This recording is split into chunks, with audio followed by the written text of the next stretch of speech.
Screen show हो रही है आपको? चलो, आवाज क्लियर है? Okay okay, now we start our the next video regarding the law of taught.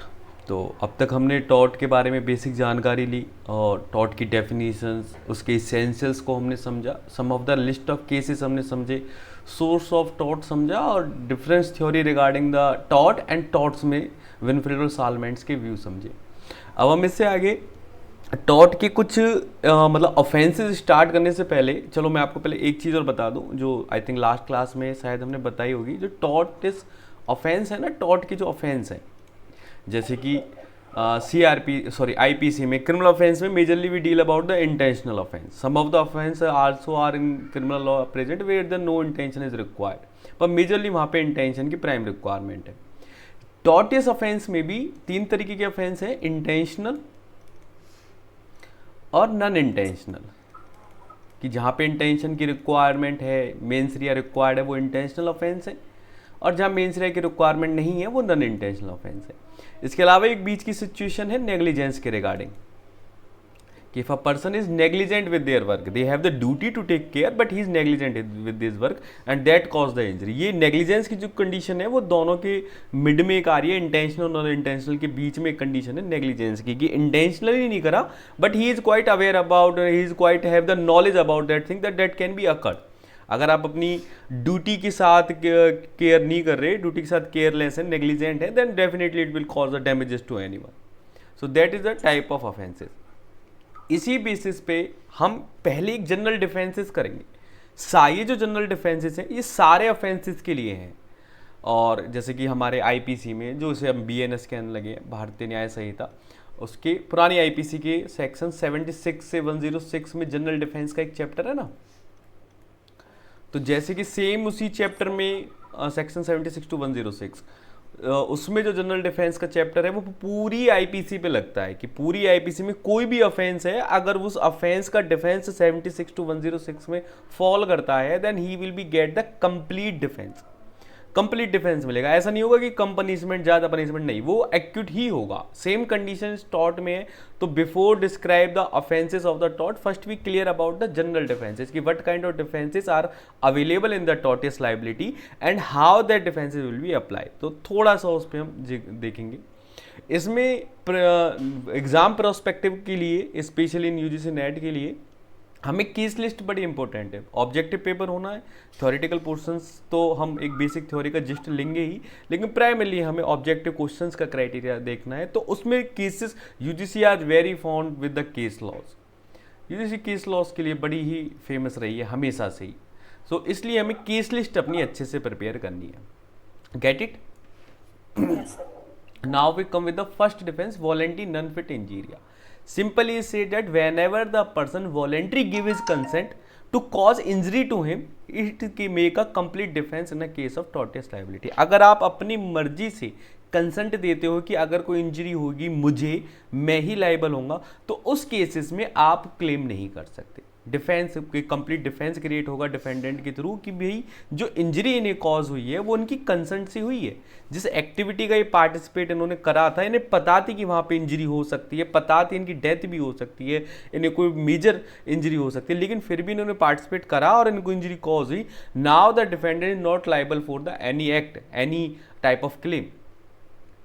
Simply जैसे कि हमारे पास एक केस है Hall versus Brooklands auto racing club. Simply अगर आप किसी ऑटो रेसिंग क्लब का किसी भी रेस का पार्टिसिपेट करते हो और वहाँ पे कोई इंजरी कॉज हो जाती है, कोई एक्सीडेंट कॉज हो जाता है, तो you will be liable for that, because you know that the complete a race game and the bike and cars are drive on above than the 150-160 per kilometer per hour speed. So on that time there is a quite chances that the accident will be occurred. सो उस situation में आप ये नहीं कह सकते जी नहीं accident इसकी वजह से हुआ, या ऑर्गेनाइजेशन लाइबल है, या फिर कोई अदर चीज़ें लाइबल है, वो आप नहीं कह सकते। So on that similarly majorly volunteer injury आपके एक तो स्पोर्ट्स में, स्पोर्ट्स की जो एक्टिविटीज़ हैं, हॉस्पिटल्स की जो एक्टिविटीज़ हैं, कोई ऑपरेशन है, ऑपरेशन कराने से पहले हम एक कंसेंट फॉर्म साइन कराते हैं, तो उन सारी चीज़ों में volenti non fit injuria are play a primary role, because you give the consent to do anything with you. Apart from that यहाँ पे जो वर्ड कंसेंट यूज हो रहा है इसको हम थोड़ा सा और क्लियर कर लेते कि कंसेंट जो है एक्सप्रेस और इम्प्लाइड दोनों परफॉर्मेंस में हो सकती है। हम ये नहीं कहेंगे कि जो आपकी कंसेंट है वो सिर्फ एक्सप्रेस कंसेंट रहेगी, या फिर आप कोई फॉर्म साइन कर रहे हैं, कोई एक विलफुल वर्बल के कंसेंट दे रहे हैं तभी आप उसमें लाइबल होंगे। नहीं, अगर आप इम्प्लाइडली जाते हैं, साथ सपोज आप कोई गेम देखने जा रहे हैं, नॉर्मली आप कोई स्पोर्ट्स एक्टिविटी देखने गए और there is a quite chances कि वहाँ से कोई बॉल वगैरह आपको लग सकती है, मतलब कुछ भी ऐसी आपकी चांसेस हैं कि ऐसा हो सकता है और आपको भी उस चीज़ की नॉलेज है, फिर आप ये कहते हैं कि नहीं जी मुझे नॉलेज नहीं थी या फिर मैं अवेयर नहीं था, तो that will be wrong. You are going there and you know about that anything that type of activity can be occurred with you, so you can't be make a claim to the defendant। जैसे को काफ़ी वो एक bull fighting वगैरह वाला जो sports होता है तो उसमें रहता है कि आप अगर स्टार्टिंग की रो में बैठते हैं तो चांसेस कि बुल कैन हिट यू, तो उस केस में आप उस ऑर्गेनाइजेशन या फिर उसके में जो प्लेयर है उसको लाइबल नहीं ठहरा सकते, तो चांसेस हैं वहाँ पे बुल आपको हिट कर सकता है, इट्स अ एनिमल। ठीक है, तो कंसेंट वहां पे अब आपसे कोई फॉर्म भी साइन नहीं कराया गया होगा, या फिर अगर नहीं भी कराया हो, अगर आप वहां पहुंचे हैं और फर्स्ट रो में बैठे हैं, it's means it's your implied consent that if anything occurred with wrong with me I will be liable, क्योंकि नॉलेज फैक्चुअली वो सामने से दिख रहा है। ठीक, so that is a consent regarding the express and implied. This is a list of cases, you have to be memorize this list and be quite confident with that list कि अगर इस केस इन लिस्ट में से कोई भी case आता है तो आप उसको रिकॉग्नाइज कर लें कि वॉलंटरी अनफिट इंजीरिया का केस है। Now we come with the next defense regarding the plaintiff, the wrongdoer. It simply says that if the plaintiff on mistake caused any injury to him, then he can't be claimed damages. अगर आपकी खुद की किसी गलती की वजह से कोई इंजरी कॉज हुई है आपको ही, सपोज मैं अपने घर में काम कर रहा हूँ और कोई हाउस बिल्डिंग का मेरा कंस्ट्रक्शन का काम चल रहा है, आप इंटेंशनली मेरी कंस्ट्रक्शन एरिया में आते हैं या फिर किसी चीज़ को छेड़ने लगते हैं जिसकी वजह से आपको इंजरी होती है, तो अब आप ये नहीं कह सकते कि डिफेंडेंट या फिर मैं लाइबल होऊंगा।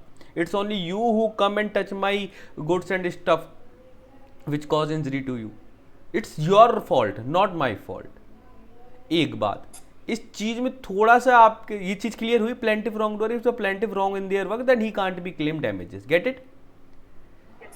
इसमें थोड़ी सी एक चीज और एक समझना कि जो मैंने बात कही कि प्लेंटिफ की अगर गलती है तो वो डैमेजेस क्लेम नहीं कर सकता, इसको हम ऐसे कह सकते हैं कि जब प्लेंटिफ की कोई गलती होती है तो वो डैमेजेस क्लेम करने से रेस्ट्रेन नहीं कर सकते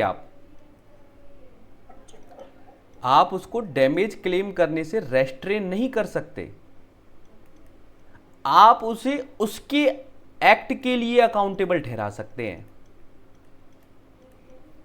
these are the two different thing. इसे हम आगे नेग्लिजेंस में बहुत और डीप में पढ़ेंगे, बस आप थोड़ा सा समझने का सभी कोशिश करेंगे कि दो बातें हैं कि मैं किसी की एरिया में गया, किसी का कोई प्रेमाइसेस है और वहां पे मैंने कोई चीज़ अननेसेसरी अनवांटेडली टच कर दी या फिर कुछ को नुकसान कर जिसकी वजह से मुझे इंजरी कॉज हो गई।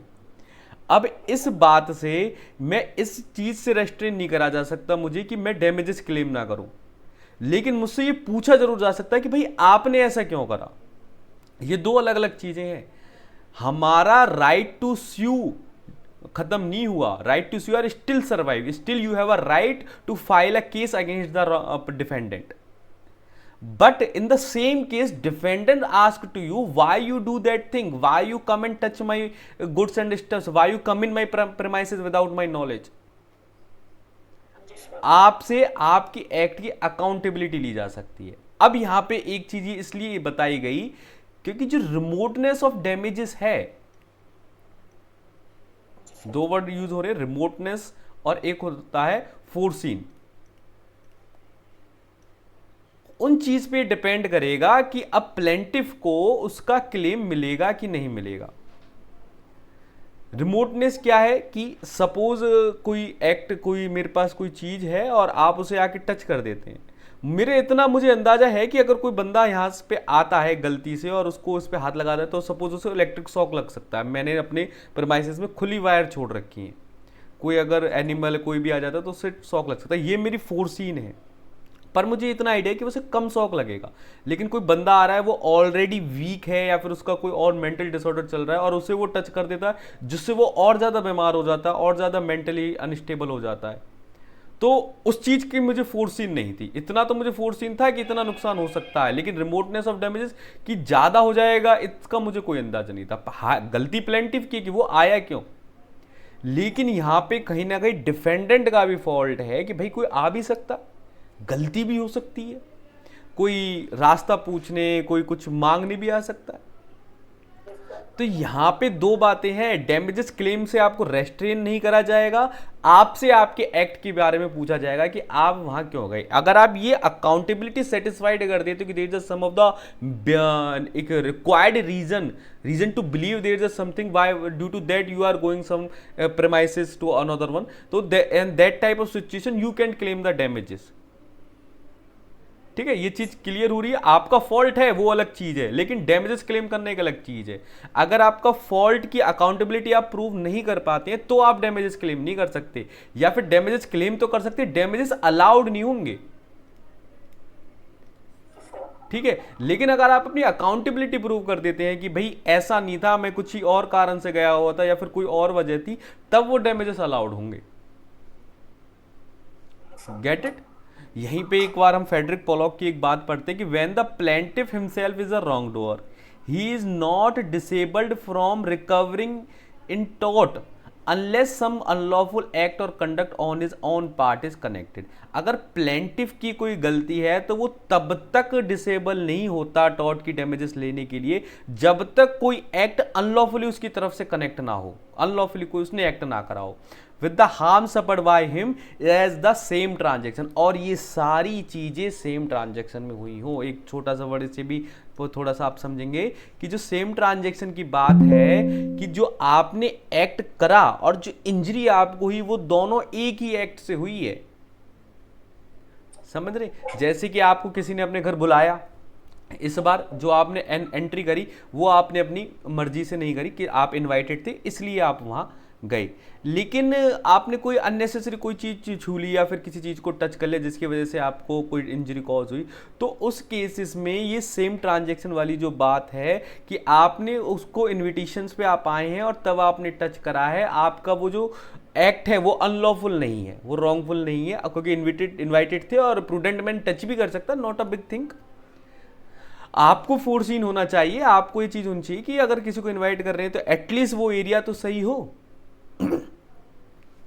ठीक है, एटलीस्ट वो एरिया तो कंफर्टेबल एरिया हो कि जहां पे कोई ऐसी इलेक्ट्रिक वायर या फिर कोई अननेसेसरी की लूज चीजें ना हो जिससे किसी को इंजरी हो जाए, क्योंकि आप भी वहीं रह रहे हैं, दूसरे को इनवाइट कर रहे हैं उसको भी वहीं रखेंगे, तो you will be responsible for your guest.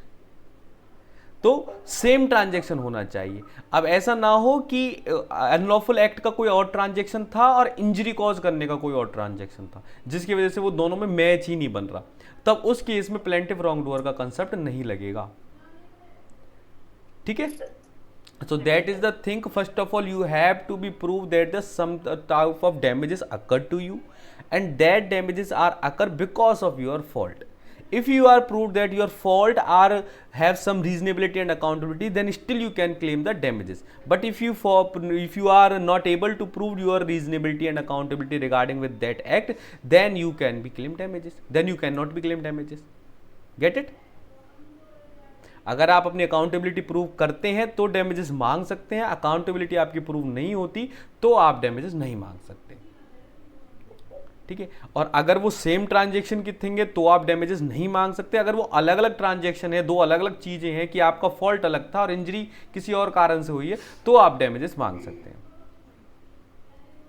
ठीक, did you get that point? Same transaction क्या चीज है? सेम ट्रांजैक्शन ये है मैम कि आपका एक्ट और आपको जो इंजरी हुई है वो दोनों एक ही चीज से हुई है। इस केसेस में डैमेजेस नहीं मिलेगा क्योंकि आपके एक्ट की वजह से ही आपको इंजरी हुई है। और दूसरी चीज बात यह है कि एक्ट तो भाई कुछ और करा था, इंजरी जो है वो किसी और वजह से हुई है। एक्ट की वजह, हमारे एक्ट की वजह से हमें इंजरी नहीं, आपकी तरफ से कोई फॉल्ट है, तो इसका मतलब ये एक्ट अलग है, ये इंजरी अलग है। इस केसेस में आप डैमेजेस क्लेम कर सकते हो अपनी इंजरी के लिए, क्योंकि जो आपका एक्ट है जिसके लिए आप रॉन्ग डूअर हो वो कुछ और है, उसके लिए नहीं करोगे, लेकिन इंजरी जो हुई है वो किसी और एक्ट से हुई है, तो उसमें आप कर सकते हो। Now you get the point? Okay, now we come with the inevitable accident. Inevitable is a simple accident which not in your hand. कोई ऐसी चीज़ें कुछ गलत हो जाना जो आपके हाथ में नहीं है, जैसे आप रोक नहीं सकते, जो अनप्रिडिक्टेड थी, तो उस टाइप के एक्सीडेंटल क्लेम्स में you can't be claim the taught, you can't be claim the tortious liability. कि कुछ गलती आपकी थी, कुछ हमारी थी. या फिर कई बार होता है ना कि एक्सीडेंट तब भी हो जाता है, आप भी अंडर द स्पीड चल रहे थे, सामने वाली व्यक्ति भी सारे लॉज फॉलो कर रहा था, जेब्रा क्रॉसिंग से वो क्रॉस कर रहा था, फिर भी एक्सीडेंट हो जाता. तो in that type of situation it's a inevitable accident where no one has the fault, so you can't be claim the damages on your head. Get it? These are the list of cases regarding the inevitable accidents. You have to be memorize it. Act of God. Act of God बड़ा ही important prospective है, आजकल बड़े famous उसमें भी है. तो act of God को आप कैसे प्रूव करेंगे? सबसे पहले एक्ट ऑफ गॉड में आप ये समझिए कि पहले किसी एक्ट हुआ है, उस एक्ट की वजह से आपको डैमेजेस कॉज हुई हैं. ठीक है. अब प्लेंटिफ कह रहा है, दो व्यक्ति हैं, ये प्लेंटिफ है, ये डिफेंडेंट है. प्लेंटिफ कह रहा है कि ये जो मुझे डैमेजेस हुई हैं ये डिफेंडेंट की वजह से हुई है. ठीक है. ये जो मुझे डैमेजेस हुई हैं ये इस डिफेंडेंट की वजह से हुई है. और डिफेंडेंट कह रहा है कि ये जो डैमेजेस हुई हैं ये गॉड की वजह से हुई है. लाइबिलिटी ट्रांसफर हो रही है. गॉड कौन? जिसे हम पकड़ नहीं सकते. Simple is that. डिफेंडेंट कह रहा है भाई मैं गुनहगार नहीं हूं, ईश्वर गुनहगार है. एक्ट ऑफ गॉड है. अब ये बात कैसे प्रूव होगी कि एक्ट गॉड का है या नहीं? गॉड का नहीं है. तो simple in that type of situation we are have the criteria elective the thing which is not in your hand, it's a act of God. जो आपके हाथ में नहीं है, ज्यादा बारिश होना, कोई नेचुरल क्लाइमेट ही आना, कोई डिजास्टर आना, या फिर कोई मे बी कोई स्पेशल इमरजेंसी सिचुएशंस आ जाना, जैसे कि कोई, जैसे अभी कोरोना काल हुआ उसमें काफ़ी कॉन्ट्रैक्ट ब्रीच हुए, लोग अपने बिड्स को, अपने एग्रीमेंट्स को फुलफिल नहीं कर पाए. तो that is some liability care the things is not in our hand, it's somewhere it's a act of God. जो थिंक हमारे हाथ में नहीं है, यहाँ पे केस तो गिरा जाएगा. प्लेंटिव सीधा डिफेंडेंट को कहेगा भाई तेरी वजह से हुई, तो डिफेंडेंट ये कहेगा भाई साहब मैं नहीं हूं, मैं तो रेडी था. अब डिफेंडेंट में से दो चीज प्रूव करनी होंगी, विलनेस और कैपेसिटी. ये दो वर्ड और थोड़ा सा आप ध्यान से दें. विलनेस की मतलब मेरी इच्छा थी मैं आपका एग्रीमेंट फुलफिल करूं, मैं अपनी परफॉर्मेंस कंप्लीट करूं. और विलनेस कैसे दिखाएगा कि जी मैं तो दुकान पे गया भी था, मैंने तो खोली भी थी, और मैंने तो सामान भी पैक कर लिया था आपको भिजवाने के लिए, लेकिन बारिश ही नहीं रुकी. It's your willingness. ठीक है. Willingness is source from your physical sense. Capacity it's your empowered with that thing और नॉट, कि आप पे वो सामान था भी कि नहीं था. आप कह रहे हो कि जी बारिश होगी इस वजह से नहीं पहुंचा पाया, लेकिन क्या उस टाइम पे आपकी शॉप में वो सामान भी था, या फिर वैसी बात कर रहे हो, आपने मंगवाया ही नहीं, तब एक्ट ऑफ गॉड नहीं लगा सकते. आप ये बात और समझ लेना कि जब तक आप अपनी कैपेबिलिटी को कंप्लीटली प्रूव नहीं कर देते कि भाई मेरी इच्छा भी थी और मेरी अंदर कैपेसिटी भी थी, तब तक एक्ट ऑफ गॉड नहीं लगेगा. पहले अपने आप को प्योर करे. एक वो मैक्सिम होता है ना कि if you seek equity come with a clean hand. पहले आप ये साबित करें कि आप तैयार थे, आपके हाथ गंदे नहीं थे. जैसे कई बार होता है कि बच्चे वेट करते रहते हैं, टीचर नहीं आए, टीचर नहीं आए, और फिर क्या कहते हैं, जैसे बच्चे तो नहीं, कई बार टीचर का रहता है ना कि बच्चे नहीं आए, या फिर वो मैं मैसेज कर दूं कि आज मैं छुट्टी पे हूँ, तो बच्चे का खुद का ही मैसेज आ जाता है कि सर आज हम नहीं आ पाएंगे. तो उसमें कहीं ना कहीं टीचर के पार्ट पे भी मिस्टेक है कि वो उसको विलफुल नहीं था. ठीक. तो विलनेस और capacity you have to be proved on your both side, कि आपके पास विल भी थी कि मुझे वो काम करना है, और आप उसके लिए कैपेबल भी थे. जैसे कि कल हमारी क्लास में नेट नहीं चल पा रहा था, अब मैं ये कह दूं कि क्या कहते हैं कि मैं देना चाहता था, आप नहीं ले रहे. अब उस क्लास में आप कह दो कि सर आप क्या कहते हैं कि मैं क्लास नहीं ले रहे, तो उसमें मेरी कैपेसिटी का भी पार्ट था कि भाई आपने बेशक मना कराया नहीं करा, मैं भी कैपेबल नहीं था. ठीक है. So that is the thing with the willingness and capacity. Did you get that point? तो एक्ट ऑफ गॉड में प्लेंटिव ने पहले डिफेंडेंट से क्लेम मांगा. डिफेंडेंट ने कहा it's not me who cause your damage, it's the God. I am always be ready to perform my agreement, perform my duty. It's because of the God I am feel to be helpless to perform my duty. Frustration of the contract की situation होती है एक तरीके से. ठीक है, frustration of the contract, जब हम कॉन्ट्रैक्ट ऐड करेंगे बड़े ध्यान से इसको पढ़ेंगे, frustration of the contract. Get it?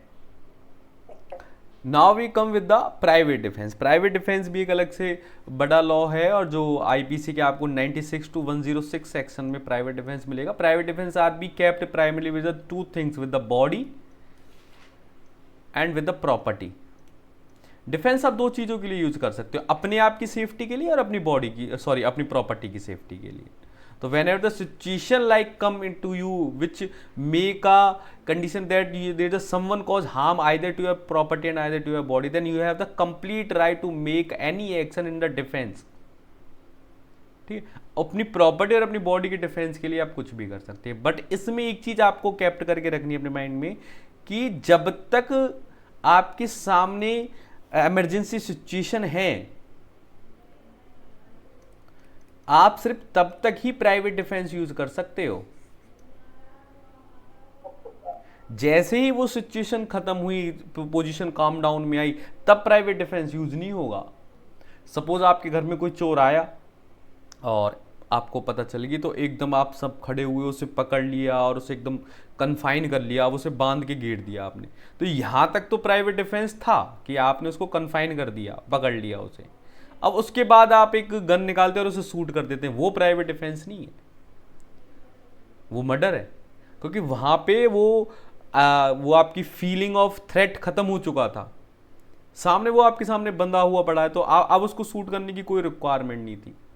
हाँ, अगर सिचुएशन ऐसी हो कि आप उसे पकड़ने जा रहे हैं, वो आप पे अटैक कर रहा है, उसके पास भी कोई चीज़ें हैं या फिर कोई ऐसे वेपन है जो आपको हार्म कॉज कर सकते हैं, आपकी प्रॉपर्टी को हार्म कॉज करते हैं, उस टाइम पे उसे आप शूट कर देते हैं for their own defence and own property defence, that will B quite okay with that.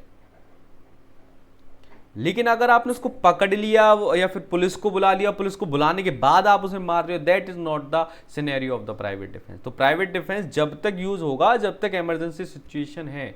Emergency situation जैसे खत्म हुई तब उसके बाद आप प्राइवेट डिफेंस यूज नहीं कर सकते। आपको पुलिस का सपोर्ट मिल जाए, सामने वाली पार्टी सरेंडर कर दे या फिर क्राउड उसे घेर ले, अब उस सिचुएशन में आप you have no any right to be make any act which against with the against the law.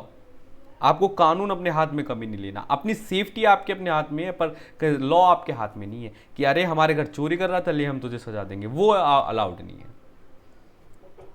ठीक है, that is with the private defence. There is 2-3 और defences are left. First is the mistake. Mistake देखो दो चीजों पे हो सकती है, मिस्टेक रिगार्डिंग द फैक्ट और mistake regarding the law. Factually आप चीज से अवेयर नहीं है, जैसे कि सपोज आप और हम किसी कॉन्ट्रैक्ट की बातें कर रहे हैं, आप और हम एक कॉन्ट्रैक्ट की बात कर रहे हैं किसी सब्जेक्ट मैटर के रिगार्डिंग कि कोई वो फला शिप से माल आएगा, मैं आपको सेल कर दूंगा और आपका वो हो जाएगा। और पता पड़ती है कि जब हम जिस टाइम हम कॉन्ट्रैक्ट कर रहे हैं तब तक वो शिप डूब चुकी, वो माल डिस्ट्रॉय हो चुका है, वो अब है ही नहीं। तो हम फैक्चुअली अवेयर नहीं है, तो इसमें आप मुझे क्लेम ये नहीं कर सकते कि भाई मैंने परफॉर्म नहीं करी, वो ऑलरेडी खत्म है, बस हम फैक्चुअली अवेयर नहीं थे। या फिर लॉ के रिगार्डिंग कि हमें पता ही नहीं कि उस कंट्री में क्या लॉ चल रहा है या फिर कोई स्टैट्यूट उसके अगेंस्ट है, फिर भी हम वो चीज़ कर रहे हैं, फिर बाद में लॉ हमको ये कह देता है कि नहीं आप ये नहीं कर सकते, ये वॉइड कॉन्ट्रैक्ट है ना। जैसे section 10, if you remember the Indian contract act, section 10 ने essential ingredients of the contract बताया, तो उसमें एक लास्ट का पॉइंट रहता है कि your agreement should not be against any law. भाई पार्टी के रिगार्डिंग था एक तो कि पार्टी मेजर और साउंड होनी चाहिए, फिर कंसेंट के रिगार्डिंग था, फिर अनलॉफुल ऑब्जेक्ट के रिगार्डिंग और अनलॉफुल कंसिडरेशन के रिगार्डिंग था। ये चार चीज़ों के बाद वो लास्ट में कहता है कि आपका पूरा agreement should not be prohibited by the law, legal enforceability जरूर हो आपके लॉ की। ठीक, तो when ever you make any type of mistake किसी फैक्ट के रिगार्डिंग हो सकती है, लॉ के रिगार्डिंग हो सकती है, आइडेंटिटी के रिगार्डिंग हो सकती है कि सपोज मेरी आपकी चिट्ठी आ रखी है कि भाई मुझे अनुराधा जी से कॉन्ट्रैक्ट करना है और मैं आपके शहर में जाता हूँ, मैं किसी और अनुराधा जी से मिल आता हूँ, कॉन्ट्रैक्ट आपके साथ कौन सा हो किसी और के साथ जाता है, तो that will make a false identity, mistake regarding the identity. बाद में पता चलता है तब मैं कैंसिल करता हूँ, भाई मैं तो आपसे बात ही नहीं करना चाहता था, या फिर मैंने आपसे कहा कि भाई मेरे पास एक वॉच है मुझे वो बेचनी है और आपके माइंड में कोई और वॉच थी कि सर तो वो वाली पहनते, मैं वो वाली नहीं किसी और वाली को बेचना चाहता था, पर कॉन्ट्रैक्ट के बाद मैं वो चीज़ दिखाता हूँ, फिर आप कहते नहीं सर ये तो नहीं चाहिए, दूसरी वाली चाहिए थी हमें। तो mistake regarding subject matter, identity, fact, law, that is the complete the tortious defence कि भाई इस बारे में हम बात नहीं कर रहे थे, हम किसी और चीज़ के बारे में बात करते, it's not a breach of contract. Get it? Next is about the necessity. Necessity का कहीं ना कहीं लिंक आपको क्रिमिनल लॉ में मिलता है, ये प्राइवेट डिफेंस से रिलेट करेगा समहाउ, प्राइवेट डिफेंस से भी रिलेट करेगा और जनरल डिफेंस में भी एक दो सेक्शंस हैं नेसेसिटी के regarding, if I am not wrong 80 या 81 में है आईपीसी के। तो वो उसमें ये बात बताई गई है कि जब रिक्वायरमेंट इतनी ज़्यादा हो कि एक बड़े एविल को रोकने के लिए आप छोटा एविल करते हैं, आप कोई बड़ी डिजास्टर को रोकने के लिए एक छोटा सा ऑफेंस करते हैं, that is the requirement of that time. किसी बड़े एक्सीडेंट को रोकने के लिए आपने छोटा कर दिया, जैसे कि सपोज आपके सामने बस आ रही है और बस से टक्कर ना हो इसलिए आपने एकदम कट ले लिया और किसी और जगह टक्कर हो गई, तो वो रिक्वायरमेंट ऑफ दैट टाइम है, and that type of situation you can not B claim damages. Simple is like that, you can not B claim damages. इसमें एक बड़ा केस है, I didn't remember right now, कि suppose एक ship में आप सब जा रहे हैं और शिप वो जो है वो डूबने वाली है, तो 3-4 लोग हैं उसमें अब उसका वेट कम करना है, तो क्या आप उसमें से किसी को गिर सकते हैं नीचे?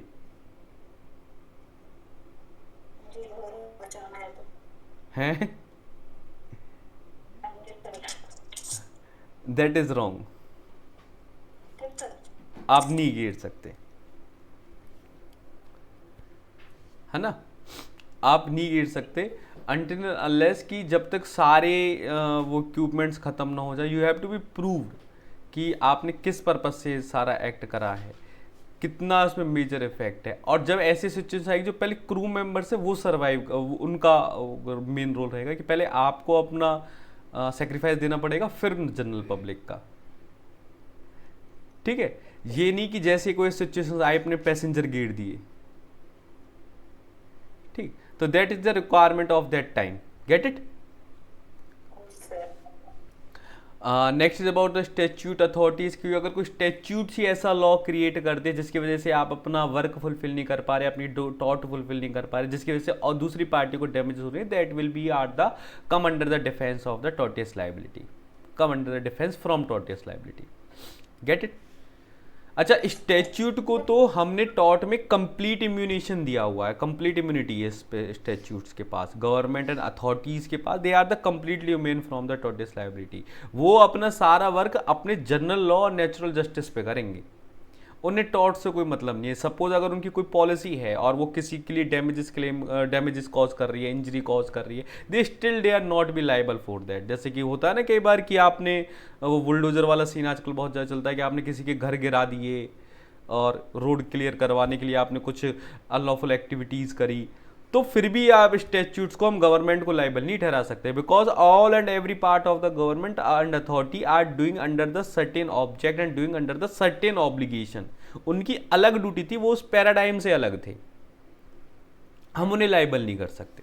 तो statutes and statutory authority get the complete immunisation from the law of tort. Law of tort उन पर लग ही नहीं सकता, लॉ ऑफ क्राइम जरूर लग सकता है, वो अलग कंसेप्ट है, उसमें अलग कंडीशंस है कि कब कम एक पब्लिक सर्वेंट को लाइबल ठहरा सकते हैं, बीएनएस में आपके अलग अलग लॉज हैं कब कम, और इसके अलावा एंटी करप्शन एक्ट और so many statutes are made against the public officers, public servant, तो वो एक अलग सिनेरियो, पर टॉर्टियस लाइबिलिटी उनके खिलाफ क्रिएट नहीं कर सकते हैं, गेट इट।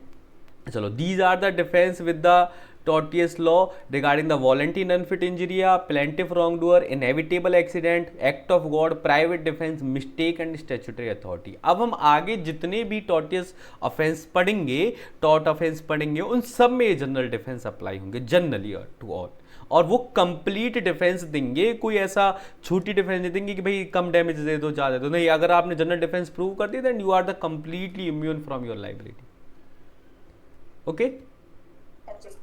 चलो, अब हम आते हैं अपने पहले टॉर्ट पे, नेग्लिजेंस। नेग्लिजेंस से हम स्टार्ट करेंगे। The word negligence are resemble with the carelessness. Word से ही हमें पता चल रहा है कि केयरलेसनेस की बात कर रहा है। इसमें तीन बातें बड़ी सिंपल सी हैं कि you are negligent with your work. It's means first of all you have the work. Work means duty. आपके पास एक लीगल ड्यूटी है, आप उस ड्यूटी के लिए केयरलेस हैं और उस केयरलेस की वजह से लीगल कॉन्सिक्वेंसेस क्रिएट हो रहे हैं, डैमेजेस हो रहे हैं। जब ये तीनों चीजें सर्टिफाइडली प्रूव होंगी तभी नेग्लिजेंस लगेगा। सपोज आपके पास ड्यूटी और आप केयरलेस भी हैं लेकिन उससे कोई डैमेजेस तो हुआ नहीं। जैसे कि कई बार हम देखते हैं हर आपके चौक पे ट्रैफिक पुलिस होना चाहिए, ट्रैफिक पुलिस ऑफिसर होना चाहिए, और होते भी हैं, अपॉइंट भी होते हैं, उनकी ड्यूटी भी शेड्यूल्ड रहती है। लेकिन कई बार या तो वो बैठे रहते हैं साइड में या फिर होते ही नहीं है, वो अपनी ड्यूटी नहीं कर रहे होते हैं। तो ड्यूरिंग दैट टाइम कि जब वो बैठे हुए हैं साइड में या फिर अपनी जॉब पे लेट आ रहे हैं, उस टाइम पे अगर कोई एक्सीडेंट कॉज हो जाता है तो उसमें किसकी ड्यूटी बनती है, किसकी लाइबिलिटी आती है? उस ऑफिसर की, उस ट्रैफिक ऑफिसर की। लेकिन सपोज वो अपनी ड्यूटी पे नहीं है और या फिर केयरलेस अपनी ड्यूटी पे आराम से लेटा हुआ है और एक्सीडेंट कॉज नहीं हो रहा, तो नेग्लिजेंस नहीं बनेगा। डैमेजेस बहुत जरूरी है। या फिर मैं एक दूसरी चीजों में कहूं कि भैया विक्टिम बहुत जरूरी है। If there is a no victim no crime has been done. अगर किसी क्राइम में विक्टिम ही नहीं है तो फिर उसकी एफआईआर कौन करेगा, उसका इनिशिएटिव कौन लेगा, एक्शन इन ब्रिंगनेस में कैसे आएंगे?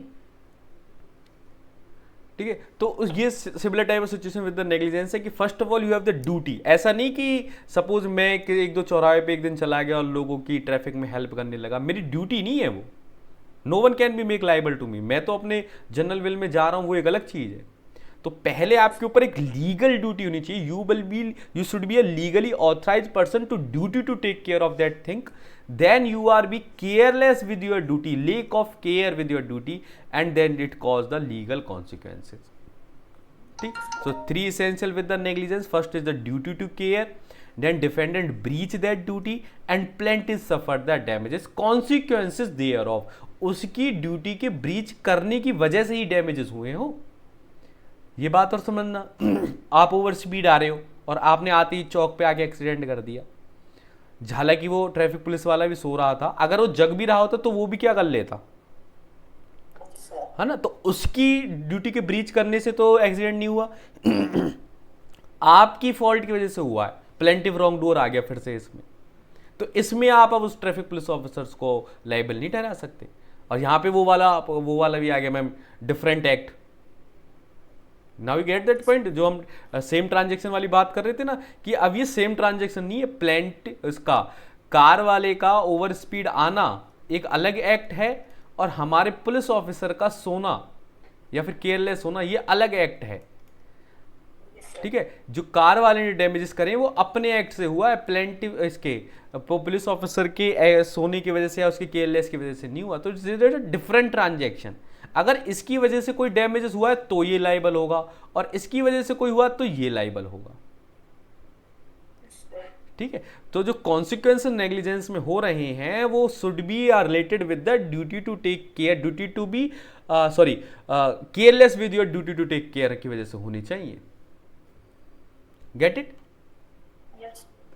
ठीक, अब थोड़ा सा इसमें हम आगे बढ़ेंगे कि ड्यूटी टू केयर तो ठीक है, ये बात हमारी बिल्कुल ठीक है कि ड्यूटी आपको केयर करनी चाहिए, लेकिन डैमेजेस जो होंगे या फिर ड्यूटी किस हद तक केयर करी जाएगी उसके ऊपर लॉ लगेगा प्रूडेंट मैन का। प्रूडेंट मैन बोलूं या फिर मैं रीजनेबल फोर्सेबिलिटी बोलूं?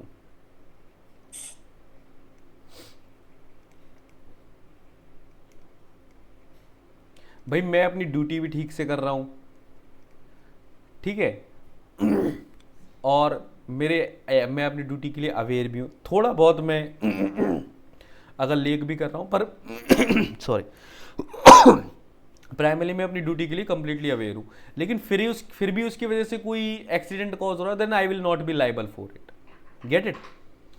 और मैंने जितने भी पैराडाइम क्रिएट करे, जितने भी मैं प्रिकॉशंस ले सकता था, सेफ्टी क्लॉज ले सकता था, तो उसके रिगार्डिंग जितना मैंने करा उसी की बेसिस पे ही मेरी रीजनेबिलिटी और मेरी डैमेजेज लाइबिलिटी तय होगी। जैसे कि मैं एक केस बताऊं आपको, S Dhanwani versus state of Tamil Nadu का एक केस होता है। इसमें सिंपली एक इलेक्ट्रिक पोल होता है और इससे एक वायर लटक रही होती है, इलेक्ट्रिसिटी वायर, और यहाँ पे ज़्यादा बारिश की वजह से पानी भर जाता है। तो ये वायर आप ये समझ लो कि धरती से ग्राउंड से 5 फीट की हाइट पे थी, और ये मतलब ये जो वायर भी है ये मतलब उनका कोई मतलब होगा कोई इक्विपमेंट, तो मतलब उसका लटकना भी जरूरी था, मतलब एक होता ना कि एक तार अलग से रखा जाता है, कुछ ऐसा होगा। पर जो लॉस थे कि वो 15 फीट की हाइट पे होना चाहिए, वो लॉ 15 फीट की हाइट का था, लेकिन उन्होंने 5 फीट की हाइट पे रख रखे थे, जिसकी वजह से जब वाटर लेवल बढ़ा तो ये वायर से टच होने लगा वाटर, सारे वाटर में करंट आ गया, तो एक बच्चा इसमें गिर गया, उसकी डेथ होगी। In that type of case, state government will be liable for their tortious activity, for their carelessness regarding with their duty. Did you get that point? वो अपने केयरलेसनेस की वजह से इसमें लाइबल होंगे। सेम फोर्स, क्योंकि उन्हें पता था कि अगर ऐसी कोई सिचुएशन आएगी तो ऐसा हो सकता है। They are be quite aware with that, आपके पास रीजनेबल फोर्सिबिलिटी थी कि ऐसा हो सकता है। अगर ये होता कि भाई क्या कहते हैं कि ऐसा हो ही नहीं सकता, सपोज ये वायर है, वायर आपने अच्छे से कवर कर रखी है, बांध रखी है, सारे नॉर्म्स एंड क्लॉज पूरे कर रखे, 15 फीट की हाइट पे भी कर रखा है, और फिर भी वाटर बड़ी बाढ़ आती है तब 15 फीट तक वो पानी चला जाता है, तब उसमें स्टेट की जिम्मेदारी नहीं होगी, क्योंकि उसने लॉस फॉलो करे हैं। They are not be aware about that कि इतना भी पानी चढ़ सकता था। ठीक है, तो ये थी रीजनेबल फोर्सिबिलिटी कि आप अपनी ड्यूटी में कितने केयर हैं। वहीं अगर मैं एक केस की बात करूं कि जहां कोई चीज फोर्सिबल ही नहीं थी, यहां पे तो फोर्सिबल थी। यहां पे रियान वर्सेस यंग के केस में क्या हुआ कि एक ओनर है और मतलब इनकी एक ट्रांसपोर्ट कंपनी है, इन्होंने एक एम्प्लॉय हायर करा, ट्रक ड्राइवर हायर करा, और वो बड़ा फिट था, जब उसको देखा और जब उसको हायर करा गया बड़ा फिट था, और सडनली जब वो ड्राइव कर रहा था, वो ड्राइव करते करते उसकी डेथ कॉज हो गई, बिना किसी रीजंस के, बिना कोई स्पेशल मेडिकल डिसीज और डिफॉर्मिटी के उसकी डेथ होगी, और चलते ट्रक पे ड्राइवर की डेथ होगी तो वो ट्रक अनबैलेंस हो गया और उसकी वजह से एक्सीडेंट कॉज हो गई, बहुत सारी डैमेजेस हो गए आसपास के पैसेंजर्स और दूसरे गाड़ी वालों को। तो उस केस में अब मालिक साहब पे लाइबिलिटी आने की बात हुई, तो मालिक ने ये कहा कि भाई मैंने तो अपॉइंट करा था, प्रोफेशनल था, उसके पास लाइसेंस भी था और कंप्लीटली फिट भी था, ऐसा भी नहीं था कि मैं उससे जबरदस्ती काम कर रहा हूं, तो देयर इज नो एनी फोर्सिबिलिटी, मैं से इतनी ऐसे तो कुछ भी डैमेजेस हो सकता, मैं तो सीन ही नहीं कर सकता ना। अपनी तरफ से मैंने जितने प्रिकॉशंस लिए वो मैंने ले लिए। In that type of situation I have neither any intention neither any foreseeability कि I can be imagine that type of thing can be occur. अगर वो सही कंडीशन में एक्सीडेंट करता तो ये बात होती कि भाई मैंने सही बंदा नहीं चुना या फिर मेरे जजमेंट में कोई गलती है, तो भी समझ आता। लेकिन जब वो चलते चलते मर गया और death is not in the hand of the any one, it can be occur an any time, so it's not my responsibility and it neither can be seen. ये तो मतलब ऐसी सिचुएशन तो फोर्सिबल भी नहीं करी जा सकती ना कि ऐसे भी एक्सीडेंट हो सकता है, व्यक्ति चलाते ड्राइव करते करते मर जाएगा। ठीक, तो that things are no can not be foreseeable. ठीक है, इसके बाद एक छोटा सा और आते हैं कि रिमोटनेस ऑफ पॉसिबिलिटी पे हम बात करते हैं कि कितनी आगे वो चीज बढ़ सकती है, कितनी फोर्स इसकी पॉसिबिलिटी हो सकती है। जैसे कि सपोज एक छोटे से मैं आपको उदाहरण दूं कि एक ये बंदा ए है और ये बी है, ठीक है। अब ए और बी के बीच में कोई कॉन्ट्रैक्ट हुआ, सपोज ए कुछ मैन्युफैक्चर करता है और बी कुछ मैन्युफैक्चर करता है और ए जो है रॉ मटेरियल प्रोवाइड करा रहा है उस मैन्युफैक्चर प्रोसेस के लिए। अब बी ने कहीं तीसरे बंदे सी से कॉन्ट्रैक्ट कर रखा है कि मैं आपको सर्टेन अमाउंट पे कोई ये मटेरियल प्रोवाइड करके दूंगा जिससे मैं मैन्युफैक्चर करता हूँ। ए को इन बी और सी के कॉन्ट्रैक्ट के बारे में कुछ नहीं पता, ये नहीं जानता इस बात के कुछ नहीं, वो उससे बी इसका रेगुलर कस्टमर है, वो उसको रॉ मटेरियल देता रहता है, और ए और बी के बीच में नॉर्मल सा कॉन्ट्रैक्ट हुआ रॉ मटेरियल के रिगार्डिंग, और उसने वो रॉ मटेरियल कॉन्ट्रैक्ट अपना कर लिया। बाद में ए वो मटेरियल नहीं दे पाया, और ये वाला जो बी और सी का जो कॉन्ट्रैक्ट हुआ था वो मार्केट से 20% के ज़्यादा प्राइस पे हुआ था। मतलब सपोज जो ए बी जो मैन्युफैक्चर करता था वो 100 रुपये की करता था, 100 रुपये में सेल करता था, लेकिन सी को वो दे रहा था 120 रुपये में, तो इसका 20% प्रॉफिट ज़्यादा बढ़ गया। हालांकि जो बी को चीज़ पड़ती थी वो 80 रुपये की पड़ती थी, तो पहले बी का प्रॉफिट कितना था 20 रुपीज़ का जनरल वे में, और सी के साथ उसका प्रॉफिट हो गया 40 रुपीज़ का। ठीक है, यहां तक चीजें क्लियर हुई कि भाई सी के साथ एक अच्छी डील साइन हुई जिसमें वो 40 रुपए पर प्रोडक्ट पे कमा रहा था और जनरल वे में वो 20 रुपए पर प्रोडक्ट कमाता था। अब ए को सी के बारे में कुछ नहीं पता, भाई बी ने किससे कॉन्टैक्ट करा, ए को बस इतना पता है कि मैं रॉ मटेरियल भेजता हूं, बी उसमें कुछ मैन्युफैक्चर करता है, मार्केट में बेचता है, 10-20 रुपए अपने कमा लेता है, 20 रुपए कमा लेता है जनरल मार्केट रेट से। अब ये उसने कुछ किसी भी कारण से वो अब उसने कॉन्ट्रैक्ट ब्रीच कर दिया, तो अब जो ए लाइबल होगा वो सिर्फ इस 20 रुपए की डैमेजेस के लिए लाइबल होगा, ठीक है, वो इस 40 रुपीज वाली डैमेजेस के लिए लाइबल नहीं होगा। रिमोटनेस ऑफ डैमेजेस उतनी ही होगी जितनी आप कर सकते हैं और जितनी आप रोक सकते हैं,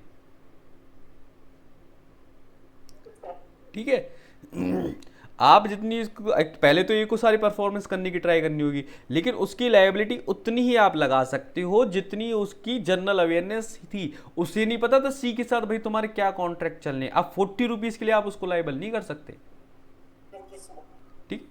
there is the duty is to guard against the probability rather than the possibility. उतना ही आप तैयारी करेंगे जितनी प्रोबेबिलिटी हो सकती है।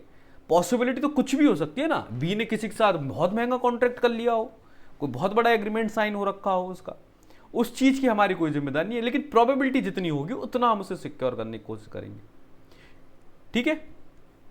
एक अलग से फार्डन वर्सेस हारकट का एक केस था, ये थोड़ा अलग था। इसमें क्या था कि एक व्यक्ति है, उसने अपनी कार में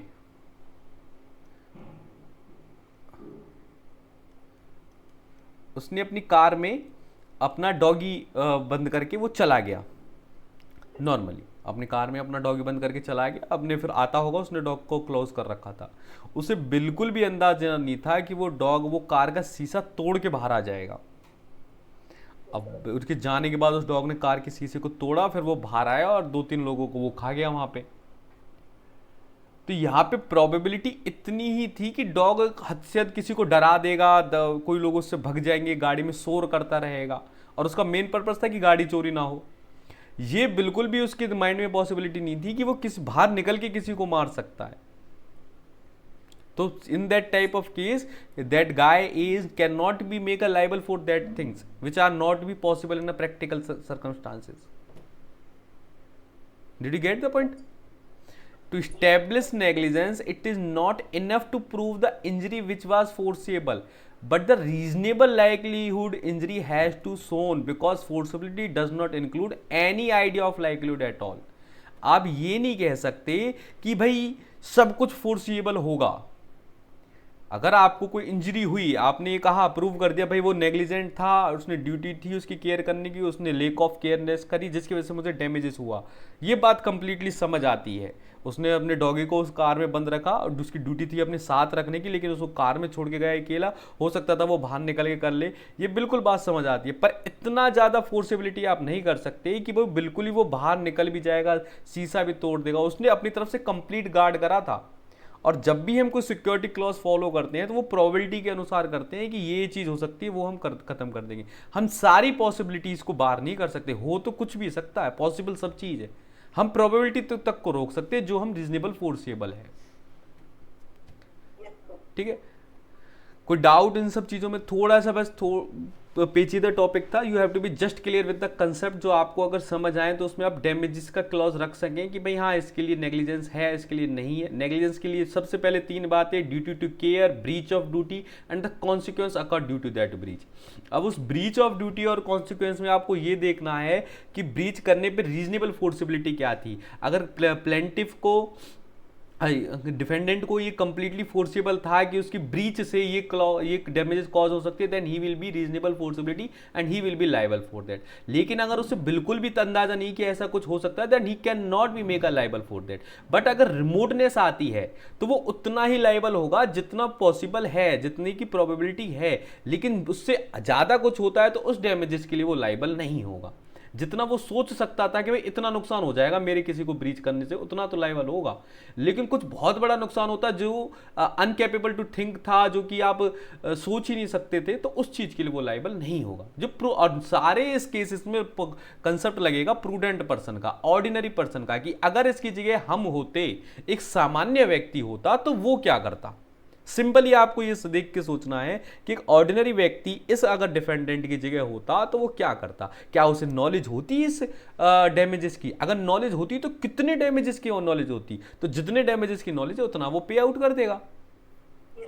ठीक है, so that is the concept with the negligence, you have to be memorise with the cases the understand with the concept, get it.